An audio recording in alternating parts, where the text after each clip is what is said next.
चलिए इस वीडियो में स्टार्ट करेंगे हम स्टेप्स टू डेथ से। पहला स्टेज आता है एक्सक्लूजन। एक्सक्लूजन का मतलब होता है बहिष्कार कर देना, संबंध नहीं रखना, बिल्कुल उनको अलग थलग कर देना। 1933 से लेकर 39 के बीच कहानी चल रही है। You have no right to live among us as citizens. भाई तुम लोगों को हमारे बीच में नागरिकों की तरह रहने का कोई हक नहीं, इस तरह की बात की गई। The Nuremberg law of citizenship, यानी न्यूरेमबर्ग में जो नागरिकता का अधिकार दिया जाता है सितंबर 1935 में, उसमें क्या आया था? The only person of German, केवल जर्मन के लोग और रिलेटेड ब्लड, जो उनसे रिलेट करता ब्लड है, माने उनके खानदान के लोग हैं, would henceforth be German citizens. केवल वही जो है वो जर्मन सिटीजन्स रहेंगे, एंजॉय करेंगे the protection of German empire, यानी कि जर्मन का साम्राज्य जो है केवल उन्हीं लोगों को जो कि जर्मन हैं या रिलेटेड ब्लड के हैं उनको प्रोटेक्ट करेगा। Marriage between Jews and Germans were forbidden. अब शादी नहीं कर सकते, ठीक है, तो जूज और जर्मन के बीच में फॉरबिडन मतलब मना होना, शादी उन लोगों के बीच में मना थी बिल्कुल, है ना, क्योंकि प्योर रेस के बच्चे नहीं पैदा होंगे फिर, नहीं तो।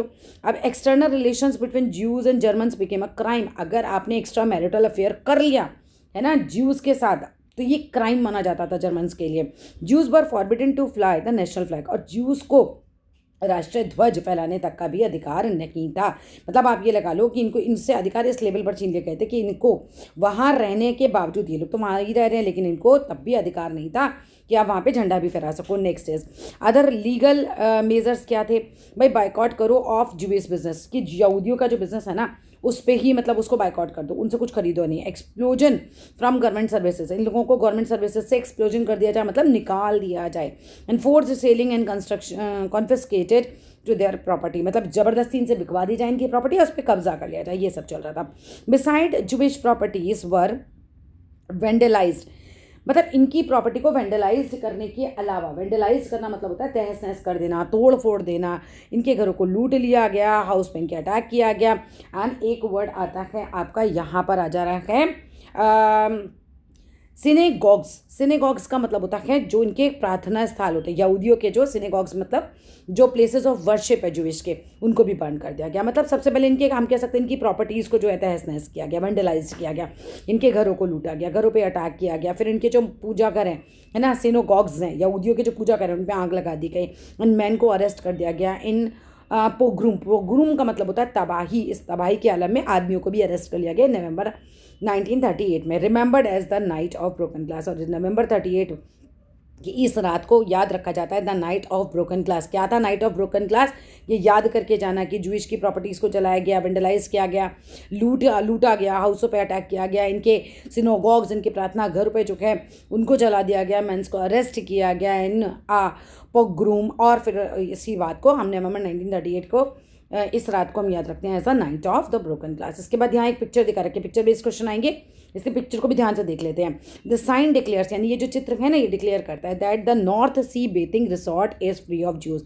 नॉर्थ सी का जो नहाने का स्नान घर है, जो बेथिंग रिसोर्ट एक तरीके से है ना, वो यहूदियों से मुक्त है। उत्तरी स्नान, समुद्र स्नान जो जगह थी ना, बेथिंग रिसोर्ट थे, यहाँ पे समुद्र के किनारे नहाते होंगे, उनका रिसोर्ट वगैरह होगा जो भी है, उसको जो है जूस से मुक्त करा लिया गया है।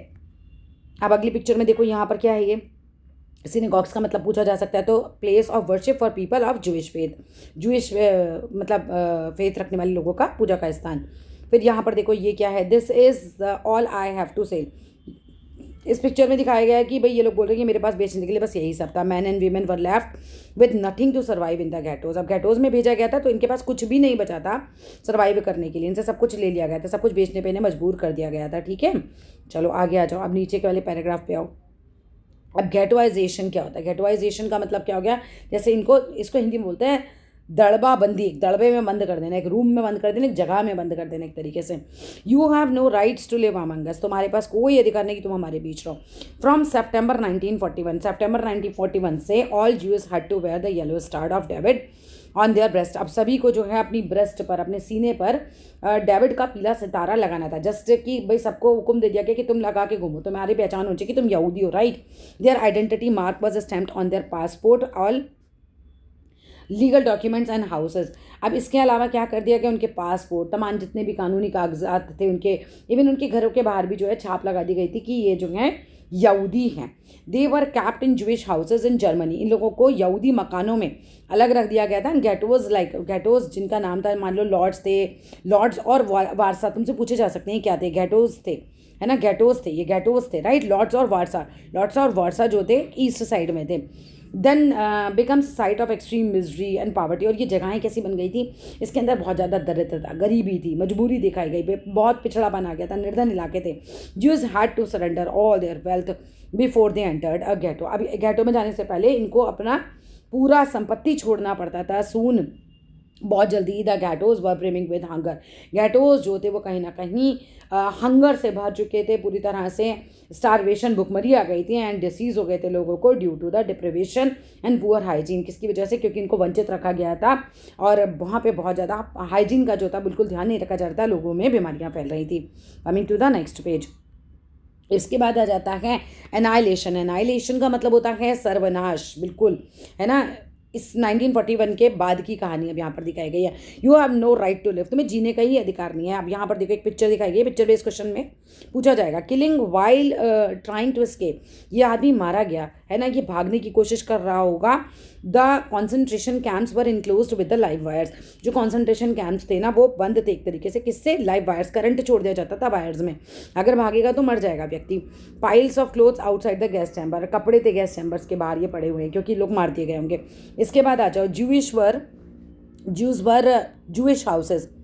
Jews from Jewish houses, concentration camps and ghettos from different parts of Europe were brought to death factories to good trains। मतलब ट्रेनों में पूरे यूरोप के यहूदी मकानों को, यातना गृहों और घेटो बस्तियों में रहने वाले यहूदियों को मालगाड़ियों में भर भर के मौत के कारखानों में लाया जाता था, है ना, मौत के कारखानों में लाया जाता था। In Poland and elsewhere in the east most notably. अगर हम देखें पोलैंड और उसके पूर्वी इलाकों में, मुख्य रूप से हम बात करें तो बेल्जैक हो गया, ऑट्सविट्स हो गया, सोबिबोर हो गया, त्रबलिंका हो गया, मनो हो गया और माए दानेक हो गया, में उन्हें गैस चैम्बरों में झोंक दिया गया। सारी जगहें हैं, बेल्जेक, ऑट्सविट्स, सोबिबोर, त्रबलिंका, मैनो और मायदानेक, ठीक है, वहाँ इन्हें गैस चैम्बरों में झोंक दिया गया। और क्या रहा कि they were charred in gas chambers, mass killing took place within minutes with scientific precision.